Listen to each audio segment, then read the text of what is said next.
Hello, everyone, and welcome. My name is Susan Hackley. I'm the Managing Director of the Program on Negotiation here at Harvard Law School, and it's such a pleasure to have you here for this very interesting event. And it's so great to have so many of our mediation friends here, including our beloved Gabrielle Dortman, who brought these speakers here. Who's a mediator extraordinaire and artist and interesting person. So thank you, Gabby, and a good friend. I know the Harvard Law School calendar said 11:45. This is the official start time, 12. We're going to try to get them to do a better job of putting the time in. But thank you all for coming. And it's my great pleasure to introduce Ljubjana Wüstehube, co-founder of Inmedio Berlin, the Institute for Mediation Consulting and Development. She's a consultant and mediation trainer with more than 20 years of experience. She's worked as a Russian language interpreter, run youth exchange programs between Germany and Russia and elsewhere. In 1998, she co-founded Inmedio, the consultancy based in Berlin and Frankfurt, which provides mediation and organizational development services. She co-directs 200-hour mediation courses in cooperation with the Swiss Agency for Development and Cooperation and the University of Applied Sciences in Northwestern Switzerland. She's a certified mediation trainer. Dirk Splinter, the co-director of Inmedio Berlin, is also a senior mediator and trainer with more than 15 years of experience. He runs mediation processes for individuals, groups, and organizations in German-speaking countries and in post-conflict and transition countries in Africa, Asia, and Southeast Europe. He also designs and implements conflict management systems for organizations such as hospitals, public administrations, and large and medium-sized businesses, as well as community mediation programs. We're eager to hear from you and to interact in this conversation. Welcome. Thank you so much. I have to sit on that guy. You have to sit on, yes. Okay. So thank you very much for that nice introduction. We are very honored and very happy to be here, and we are very honored that so many people came today to listen to us. And first of all, of course, I want to thank Polly Hamlin. Where is she? Thank you for our invitation and the program on negotiation. And I have to thank, I know you don't like that, but Gabi Grobman as well, because we are doing, today in the morning we talked about it, we are doing a kind of a circle here. In 1996, we had a mediation training with Gabi Grobman. She came to Berlin, and she was one of the few people coming from America to present the Harvard program. And in Germany, this book, Getting to Yes, in Germany, it's calling the Harvard program. Harvard concept. The Harvard concept. Yeah. It sells very good. So we are very happy to have Gabi as a trainer at that in these times. And now we are coming back, and I think you were the one who showed us the spirit of mediation, so that after that we tried to just work with that concept, work with mediation, spread mediation around the world, and to try to combine different approaches of mediation to different cultures and different environments. So in Europe, my name is Dirk, by the way, as was mentioned before.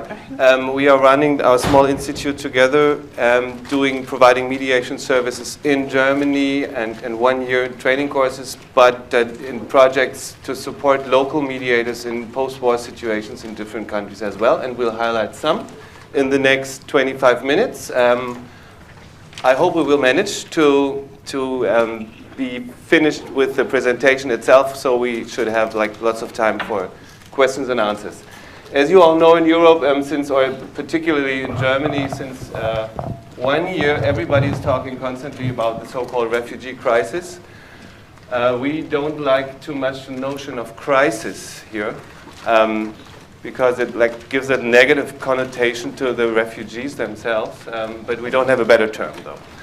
So talking about this, about the potential of mediation in that context, we have to keep in mind that we have different actors and we have different conflicts, so different ways of trying to make use of mediation in order not to solve or to address the root causes of the refugee crisis, but to mitigate it at least.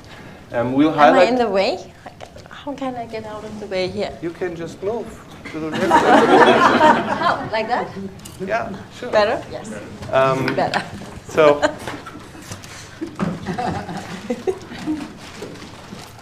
we had the privilege to be involved in different projects in different countries where mediation was to be applied or used in refugee camps or in the context of like refugee conflicts where refugees were involved.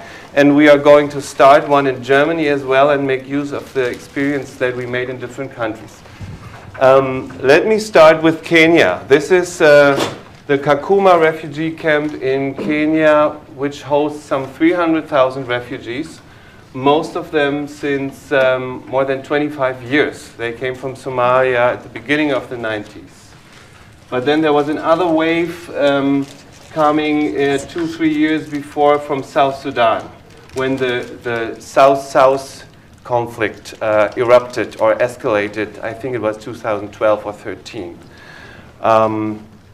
I had the opportunity to be there in January, and it gives us an idea of the different types of conflict that we face. So this is just one of the buildings. We have this type of buildings, and we have very new buildings here.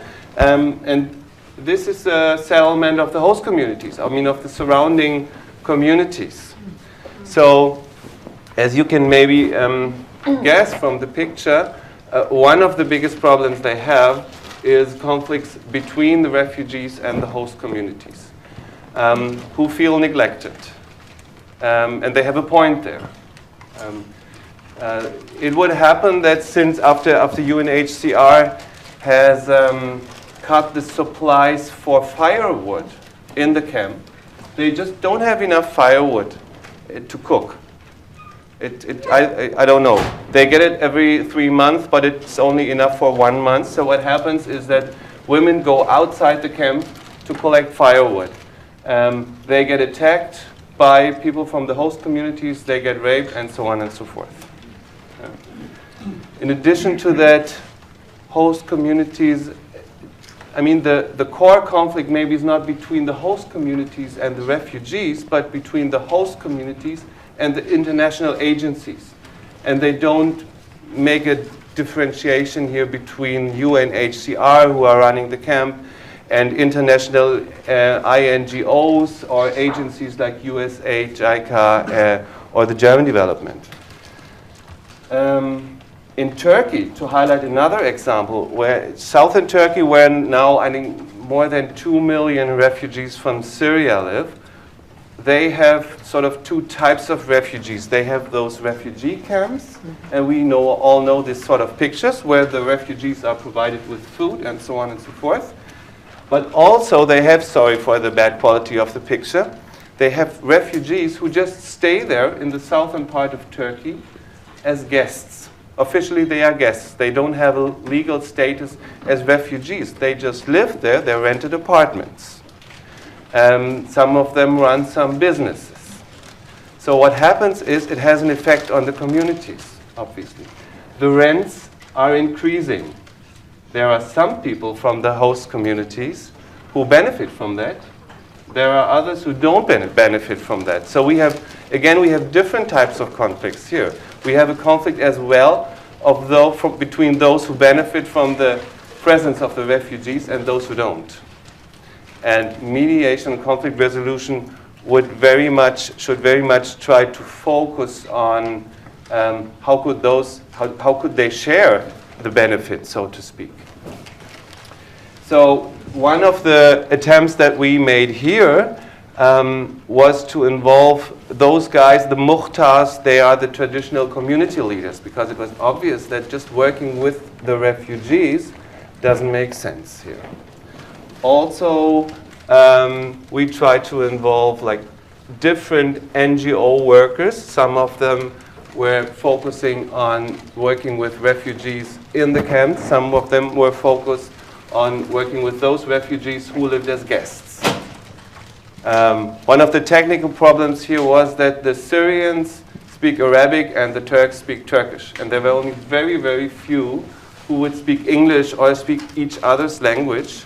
So our colleagues who went there and did the mediation trainings, they had to be interpreted in 2 languages. So you can see the 2 interpreters in the booth at the rear part of the room, which was somewhat, I would try to avoid it if possible. But it was really, also it's a problem sometimes then of the funding for this type of projects.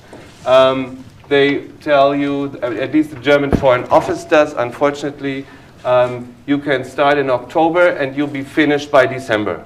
So if you really want to try to identify the 3-4 persons who are knowledgeable in both languages, it's too late already to implement the project.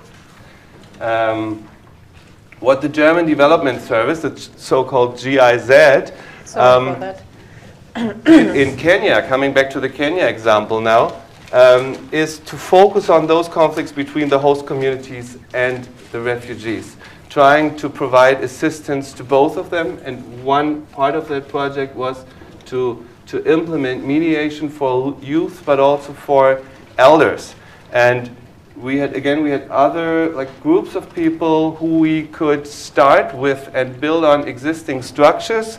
For example, here, I like that one because it says Youth Embracing Dialogue for Peaceful Coexistence. So they had youth groups that represented the different ethnic groups that lived in the camp, who have already informally tried to bridge the gaps between the communities. We had these people here, very impressive people who served as social counselors. And they somewhat were like, people were approaching them with whatever sorts of problems they had, and were it a conflict, they were thinking about, could they refer it to the elders, who traditionally in most African countries would serve as mediators / arbitrators, or are there other means to solve it?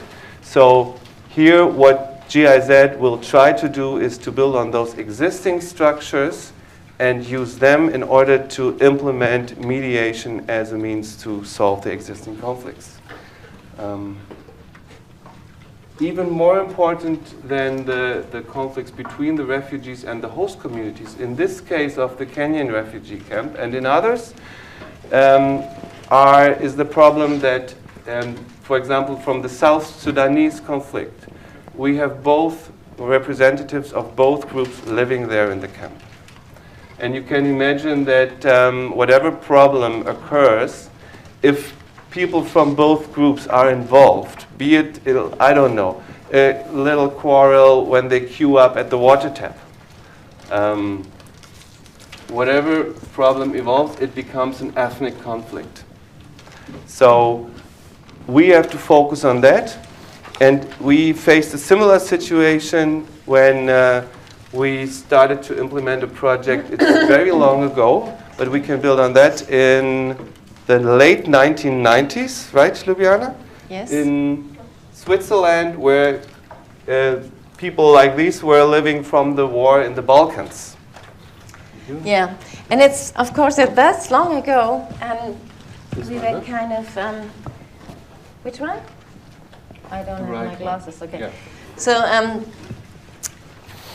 we want to give you a small insight in how we do these kinds of programs. It's an old one, but starting with January next year, we will have a program, a 1-year certificate course for social workers and people who are leaders in refugee homes or refugee centers, to just teach them to work with this kind of approach. So the first, of course, we improved it, hopefully, a bit, but this approach is a combination of mediation in a classical sense of mediation, trauma work on one side, trauma work, and mediation and something which we would call like helping to empower and helping to raise the self-esteem. So these are people from Yugoslavia, from very different countries, and at that time they were in Switzerland in a refugee center, and the situation was that they lived in a very, very small space, so they had to share a middle-sized room with 3 families. And the explosive thing was that these people were from very different ethnic groups and different religions, and at home the war was going on. So it was a very tense situation, and we offered trainings, and you see we have the same situation like you showed, Dirk, before, 2 translators. This time not with the cabin, and we prefer to work with 2 translators, one in the Bosnian language, one in Serbian language, but not simultaneously, but consecutively, so that, and the motto was, everybody should understand everybody. So that was crucial for the people. Maybe you know that the Serbian language and the Bosnian language are not very different. So, in fact, actually, they understand each other's. But as a symbol or a sign of acknowledgement, we translated, or these people translated each and every word until everybody was fine to hear the words in their own languages.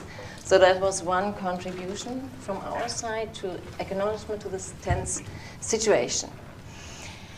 We worked on our main method was storytelling and dialogue.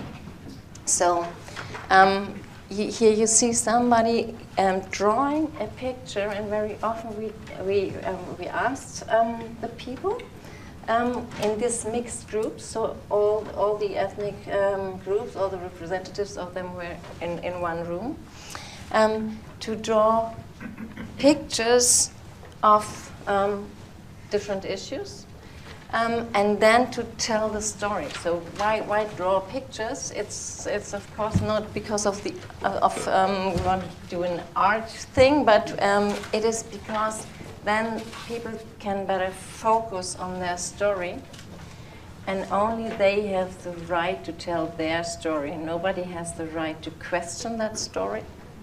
But you can tell the story, and you know that maybe from other dialogue groups as well now. And after every story, you will have sharing rounds, so people share emotions. What are your emotions hearing that story? But they don't question the story. So we had different sequences. This is something, it's an exercise on self-esteem. So we asked people to draw a silhouette of their whole body, and then to find the source of energy inside themselves. And you can see that this guy, he has even no hands, so and no head. And the crucial thing was, yes, it's missing, and he didn't, he didn't feel it. So the crucial thing was to find energy inside, because many refugees coming to the refugee centers feeling very, very lost. They have no access to their own resources. So that is the first step, to find own resources. And you can see at the end of the training, there were several parts of the training, and there were in total, I think, 16 days, but with breaks. This is the same man. Now you see that he has a head, he has some hands, and a bit more energy. Of course, that's not finished, but you see maybe at the end in this picture, this, and he could see his success. So growing up energy, finding more own reserves, finding them, and having more energy. Another part of the training, here you see them showing each other's their sources of energy and to inspiring each other's, commenting on it. Another part of that training was to focus on what happened. So incidents from the war, and that was a crucial moment because imagine there were different people there, and lots of them were ex-combatants from different sides. So they fought, and the fight was going on at home.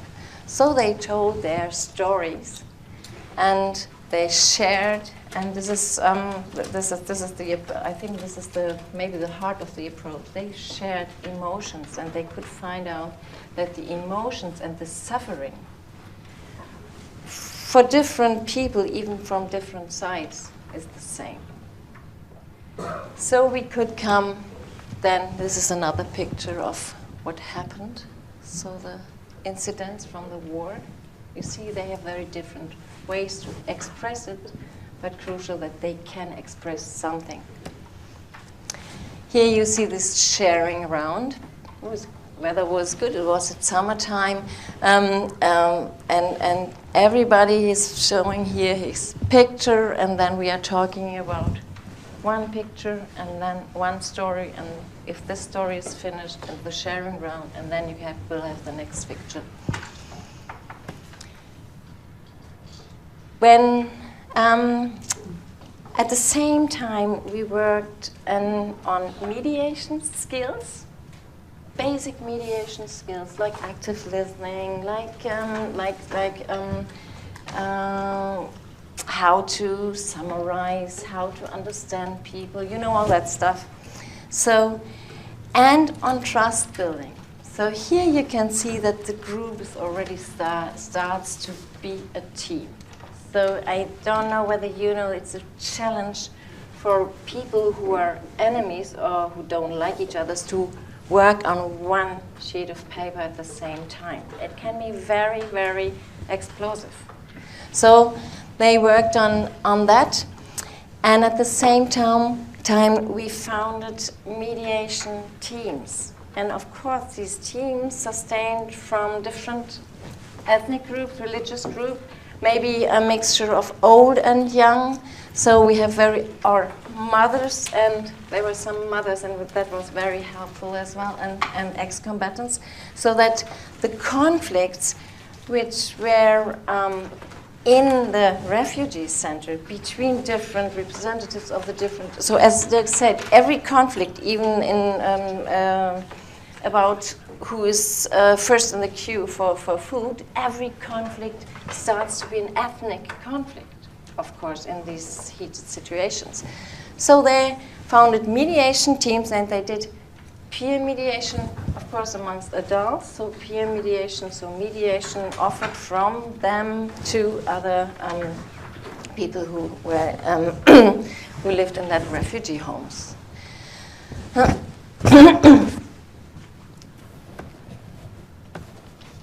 Okay, so I wanted to tell this one story of that lady. Trust building. About trust building, and maybe one very essential and difficult part of this program is that the approach is very process-oriented. So, of course, we give some theoretic insights, some inputs about skills, but because they are working in mixed groups, everybody tries every moment, every day on conflicts which are coming up in the group when we are working. They try to solve it. So in the beginning, I try to help them to solve them, and then they copy it, they model it, and then they try to solve them. And I would like to tell you one situation.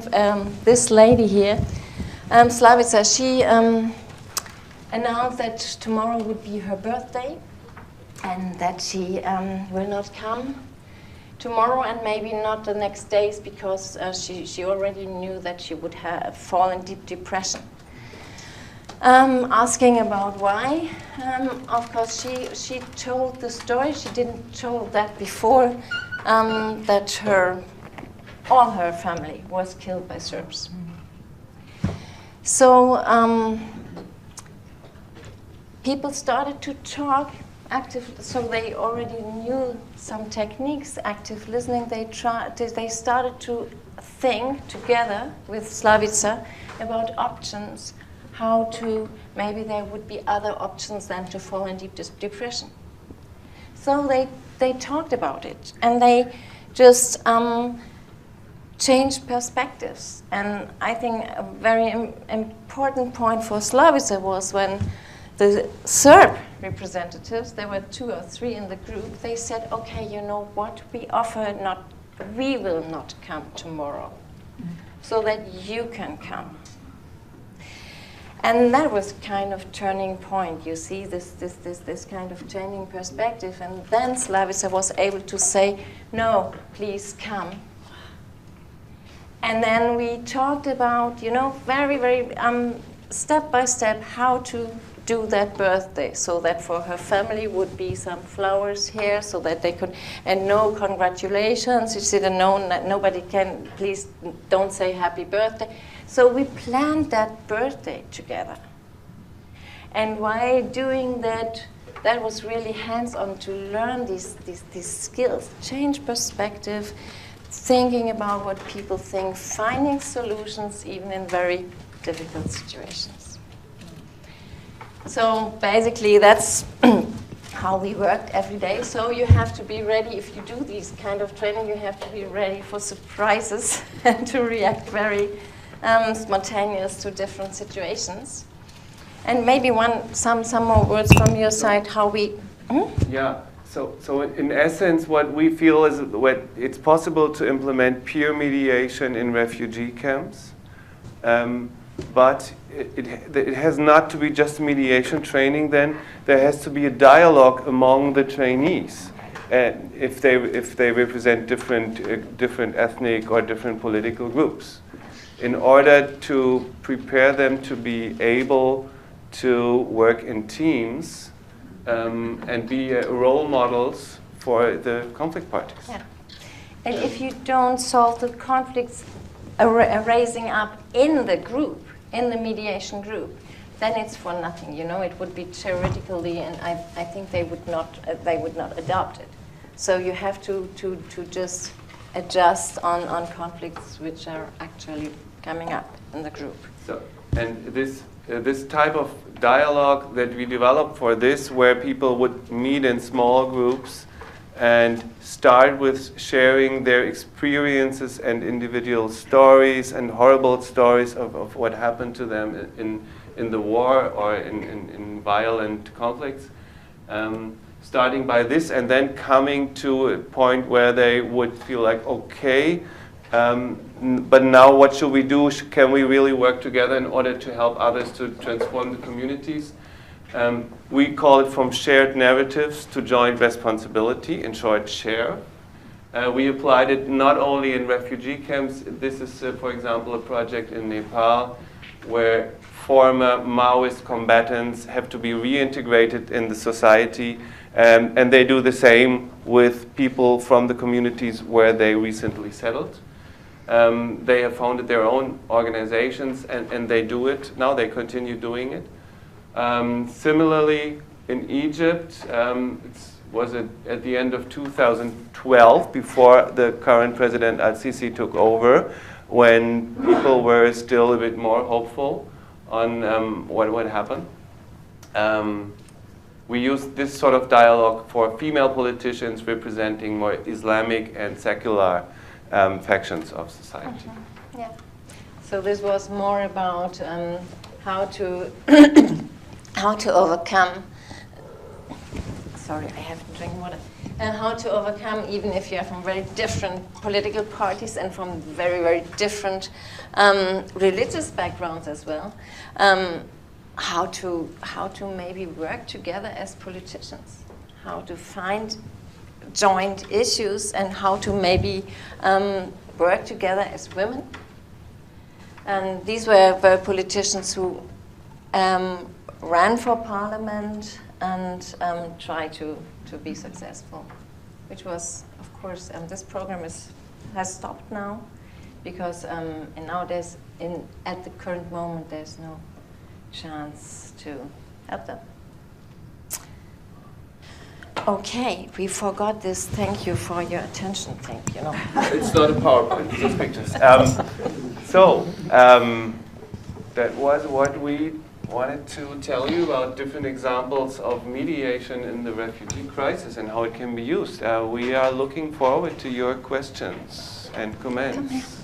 I don't know, do you moderate it usually, or do we just go question, answer, right? Yeah. I didn't either hear or understand something that you said, and I think it was the basic two goals of either the overall program of this group, but the first one was to empower, and the second one was what I missed. So to empower, and what was the other goal? It was empowerment, Yeah, working on self-esteem, right. working on trauma. I would not say healing trauma, but very deliberately I say working on trauma. So step by step. And peer mediation. And what? Peer mediation, so in the sense of that they can mediate amongst their own people. And the original aim was to implement peer mediation in order to improve the situation in the camps or the refugee centers.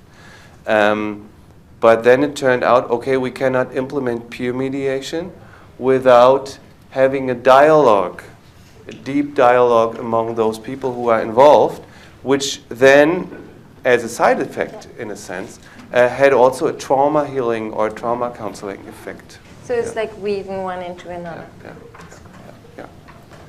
Question up there. Thank you. Komm mal ein bisschen dichter. So the objectives of the mediation program or the training is related to the stay of the refugees in the respective refugee camps. There is no objective that stretches beyond potential return to their home community. Okay. Thank you for that. Thank you for that question, because we forgot to say that. In the Yugoslavian case, it was that many of these people returned to their homes. So it was crucial that, and we started, but then there was no financial source to just power it, that these people would go home and then do some, I don't know, found some mediation centers or something, neighborhood mediation or something in their, at home. That was the plan. We couldn't do that at that time, unfortunately. And the other direction, of course, is if people stay in the new land, in the host land, then they can use these skills to better integrate. So it's in both directions. And when we do the certificate program next year, starting with next year, we will include that part more, because we think that a lot of them will stay. A lot of refugees will stay in Germany. So we will include in that program the approach that in the dialogue groups we will not only include refugees, but people who are living around the center in the neighborhood, so that these tandems who can mediate them, they will sustain on people who already are Germans or stay a long time in German, and the refugees, so that it has an outreach to the neighborhood. That's the idea. And this time I think it will happen. And the German Ministry for Development Cooperation is just trying to start a big program where they will invest millions in order to, well, just provide vocational training and skills, which could also be mediation and negotiation skills, that would later, when refugees return to their countries of origin, be beneficial for those countries.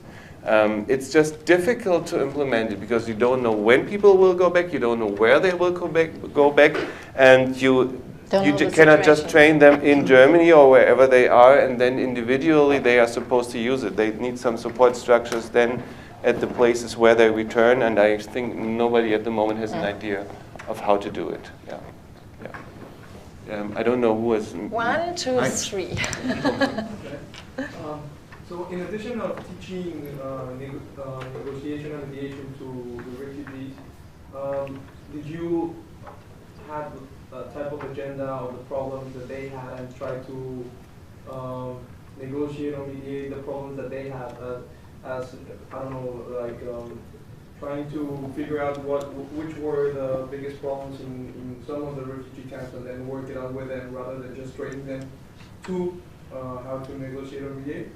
It's part of the training. I mean, when we speak of training, we never mean that we go through a certain curriculum and have a fixed row of exercises, but to look for the needs that they have and to use those conflicts that are actually going on as sample cases for whatever sort of exercises.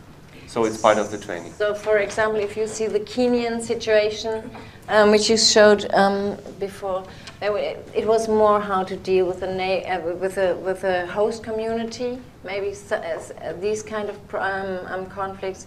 In the Yugoslavian case, it was more how to deal amongst the refugees and how to deal with the social workers who were working there. So, and with these Egypt women, it was absolutely only about Egypt's situation and how to deal with that situation. You know, and how to analyze this situation as well. It was not only, in this training, it was not only mediation, but to analyze the situation from different perspectives. So, but, you know, it's not important from which side you come. You have to think, you are very right. You have to think about what are the problems, the current problems of the people, how to include different perspectives, with inviting different participants. So the concept is to have a very diverse group. And then from this point on, you start to develop mediation. But the sad news, by the way, is that if it turns out that there are certain conflicts that, I don't know, could be solved through other means than mediation. For example, in the Kenyan case, I mentioned the lack of firewood. Then the international agencies, they would have their project logic, and it says like you have to implement mediation. And if you find out it makes more sense to provide more firewood, you have a problem in doing so because they know that's beyond our mandate. Yeah. Okay, there was this. Yes. First, thank you guys for the valuable work that you guys do in kind of shining a beacon of light during people's dark times and for sharing that with us. I wanted to know that given that there are almost 60 million refugees and IDPs in the world, and this problem of conflict with the host communities, especially during times of resource scarcity, is very pervasive. What do you think you could teach us from your experience with the Kakuma refugee camp and the INGOs that can be replicated in other areas where we're seeing these same kind of problems? Maybe coming also back to the next question, to be flexible in what you plan, because mediation is not always the correct response. To also include yourself as a donor agency, as a conflict actor, meaning reflecting your own role. This might have a way bigger effect than implementing prefixed programs. I don't know whether that goes as an answer. Yeah. So to be flexible, how to implement the programs and to try to really take the actual needs seriously, and not just come with another new idea and new projects. And that is very often it's a lack of development policy, you know, because they have their idea. Okay, now you implement mediation for 1,000 people you know, but they never ask whether it's helpful or not. So yeah, we are struggling with that very often. Yeah. What's your question? Just thinking about the needs of these different situations, different locations and countries and backgrounds. But do you see any common issues, for example, regarding, probably it's not your field, but regarding housing, food, water issues that are common on different refugee camps? That are like the main issues. So, well, I'm thinking more about those because the mediation is your. Yeah. Not sure. Well, the scarcity of resources. Okay. It's a pervasive problem. We have it like regarding the firewood in Kenya, regarding just the space for people, which is also a source of conflict in the refugee centers in Germany, of course. And it's in a way it is cynical if you come with programs to implement mediation in order for them to solve the conflicts better, rather than giving them more space. So we sometimes, it gives us a hard time thinking, is it just the fig leaf things that we are supposed to do here? Or is it something that can really help? So that's common, the scarcity of resource. Another thing is that in most refugee centers, people are not allowed to work. So they are ripped of every skills and resources they have to provide. So they lose the whole identity. Coming as doctors, coming as teachers, coming as artists, coming as taxi drivers, I don't know what, different people, but then coming to the new country is like being a newborn, but you are not a newborn, you know. So nobody asks, what can you give? Nobody asks, who are you? Nobody asks, what would you like to do? And people are not allowed to work very often. So that sucks. Two more points. Second, that host communities tend to be neglected, or at least poor communication. The Kenya example, for example, they complain very much that the international agencies, they come and they bring their staff from Nairobi, the capital, rather than hiring local staff. Actually, it's not true. I mean, they do a lot of efforts to hire local staff, but they communicate it poorly. The Germans, for example, those people who live nearby refugee centers and I don't know, do those sort of attacks and complain about it, there's one point where they are right, they get informed very late. So the public administrations could do way better by having more participatory processes where they would early inform the people or try to consult with them. Yeah. And the third thing is, and then here we come back to mediation, that given the scarcity of resources, when we have refugees from different ethnic or political groups who fight with each other, they have a tendency to continue the fight in the refugee camps rather than like working together in order to use the existing resources efficiently. And here we often come to the point then where we feel like, okay, but so then it makes sense to have mediation in order to empower them to use those resources better and to also like work together in order to get more resources. I think there was the gentleman over here in the first row, and then we have more questions over there. I guess it's a follow-up question on to the previous commentators here. First, just to say that your work is very impressive. I'm quite impressed by what you've achieved. But I think that it's limited twice. First, because it's limited to the local versus local communities versus the refugees, and secondly because it requires the personal attendance of either you or a trainee mediator. So the numbers are kind of modest in terms of the impact that you can bring. So my question to you is actually twofold. First, did you think about ways to amplify your work and the impact that you have? And what would these be in light of these figures of more than 60 million worldwide refugees and displaced persons? And number two, do you have any kind of lobbying processes or activities vis-a-vis the government, and not the local governments, but the central government in your country? Okay. For the work you're doing? Do you want to start? Yes. Lobbying, yes, we do. We try to network with other organizations who have similar approaches, and there are lots of volunteer groups now doing work with refugees in Germany. It's a real movement. They all try to lobby, but well, it's still difficult due to the funding framework that they give you. Number two, to amplify the effects of that work. I mean, one thing is obvious, having the 60 millions in mind. This is something that helps to mitigate the consequences.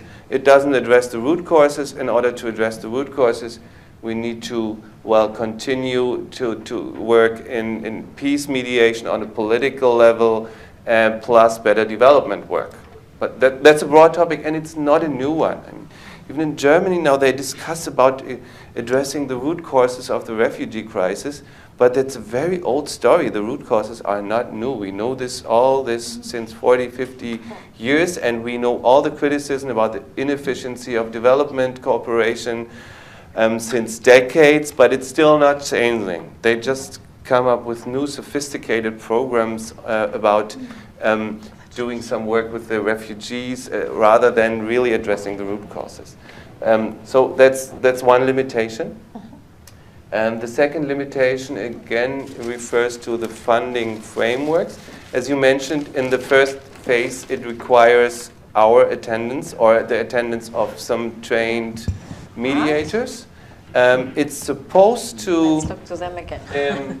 They are now in the third stage, so to speak, where they have founded their own local organizations to provide this sort of dialogue and mediation on their own.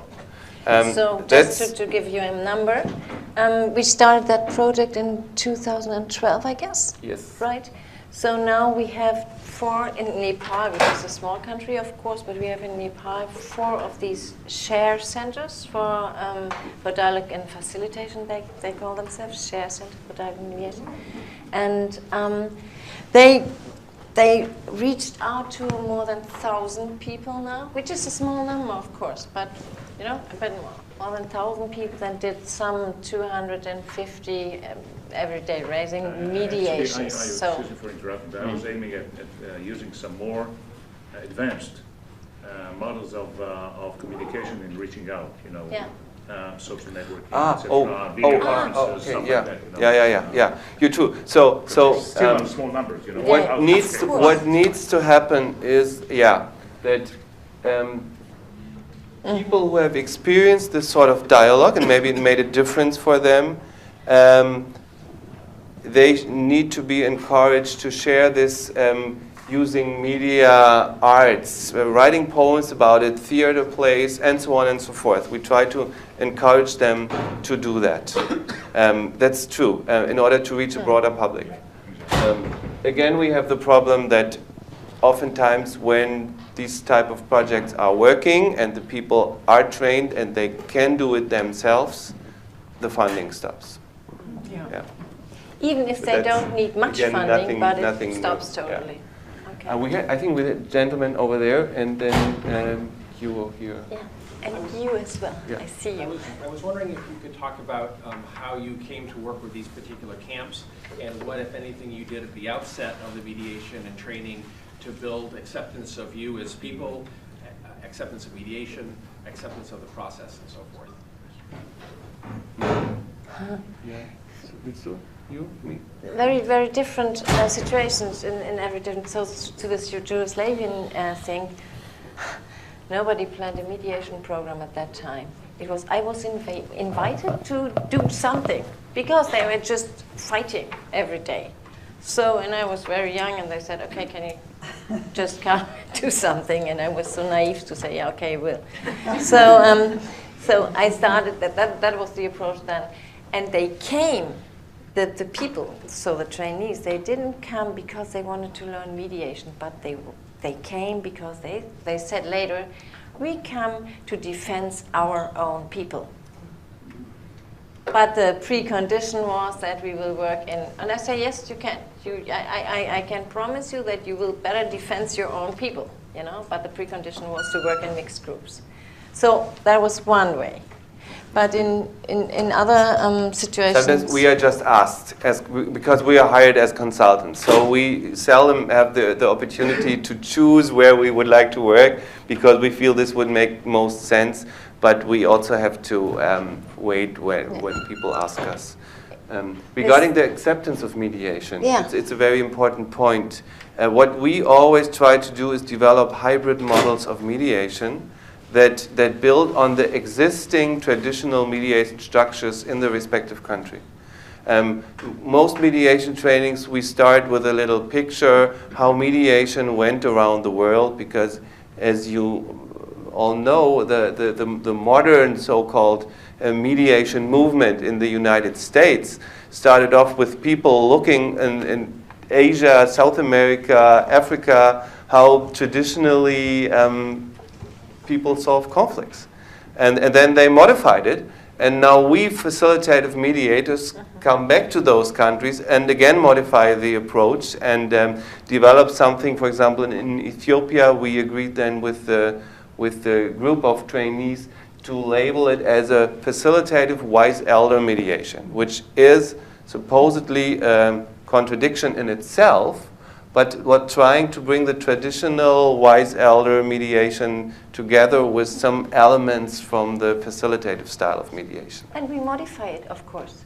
They modified. We modified together with the group, because it's no use in impose an idea of mediation. So we would spend half a day or a day at the beginning to listen to how do you solve conflicts. Okay. That was your turn, I think. There is another question. Okay, thank you. My question is about your background and training, because I'm thinking you must have been trained in anthropology and systems thinking and psychology, or you're just amazing people. Superwoman and Superman t-shirts. I mean, this is incredible work, and I'm curious about sort of what, in addition to Gabi's wonderful training, what other kinds of training, or did it spring from the head of Zeus? Okay. And how can we replicate that with other people? It's really stunning. Yeah. So she's a psychotherapist. Oh, of course. Didn't you recognize? By training. The anthropology we do not have, but we have spent a lot of time thinking about intercultural aspects in mediation and negotiation. And the systems theory, you are right. We learned it, by the way, in relation to peace processes and how systemic thinking can help you to develop strategies that are more effective. That we learned from the collaborative learning project CDA in Massachusetts, in Cambridge, Massachusetts. We just met them yesterday, so very nearby. But we would emphasize that we do not think you need to be a psychotherapist. He is a chemist. What is the name for it? Yes, my original studies were food chemistry. Yeah. See? Yeah. Systemic. Systemic in how things work together. It's, well, and we are serious in that. It's not supposed to replace professional trauma counseling. And this is not an option for the 60 millions. That everyone gets a professionally trained psychotherapist. So we have to find other ways that are more easy to implement for people who just received a short training. And we think that's possible. Yeah. And maybe you don't need any super skill. It's just to listen to people, and that's what you know, I guess. To listen to the people and find out what would be helpful for them, and then to respect what they will develop. So we learned very, very much in working with these people. I think maybe first here. Yeah. I wonder how, if you might speak a little bit on a personal level of how you process then the stories that you hear, because I can imagine that it's not an easy thing to hear these stories and to be walking with people who have been through such trauma.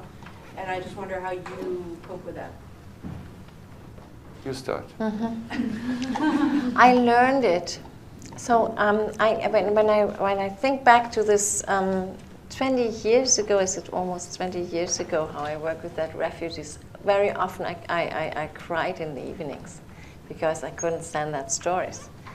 But I think you can, and now when we train people, we have special methods, very easy ones, like to think about a bubble around yourself, to just be with the people, but at the same time, don't let them reach your own. No, it's difficult to say. Just how to defend yourself, but being with the people at the same time, and it's not too difficult to learn. If you just in the training coming up, for example, we will do that. We will just do exercises on it because it is difficult. And of course, we try to work in tandems with other people so that you can talk about it, so you can supervise each other's. It's very important to have people to talk with who are outside the whole thing, or you have to share these things. And by the way, Ljubjana, she cannot see cruel scenes in the TV. She switches off or changes. I cannot. Yeah. But it's something different. But she can listen to those stories for hours. On the torture, so to victims of torture, I can listen to them because I have the possibility to talk to them. But I cannot. It helps. Yeah. I see many of you have these experiences as well. Yeah. And for me. What about for you? Yeah, I have something. I don't know where I have it from. I have an image that is like that pain, grief, and this sort of thing are feelings that are somewhere. There's a big reservoir somewhere in the sky, I don't know. And once I feel pain, grief, whatsoever, I'm connected to that, which is good. And I need to be, when I listen and I'm supposed to be compassionate, I need that. But it can also be switched off. It's not really my pain. It's just the connection to that reservoir. That's just a stupid image that helps me to do it. We had, I think, one more question here, and then we should. Sorry?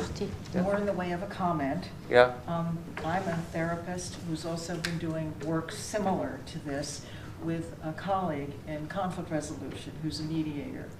And I would really disagree that we can't find a way to do trauma healing. I'm a specialist in trauma work at the large scale. I think it's totally essential.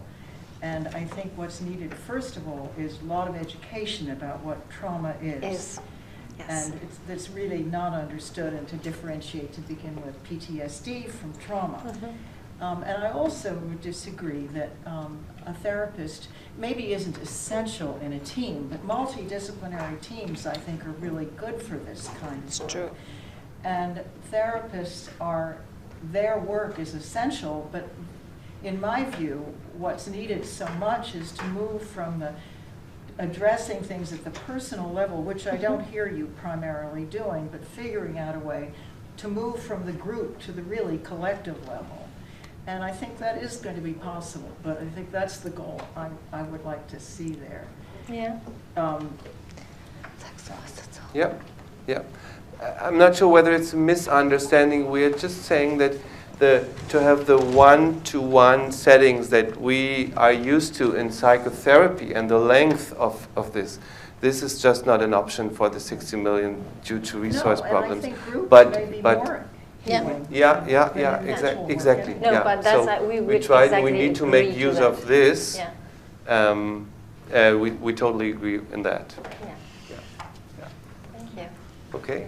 Thank you so much.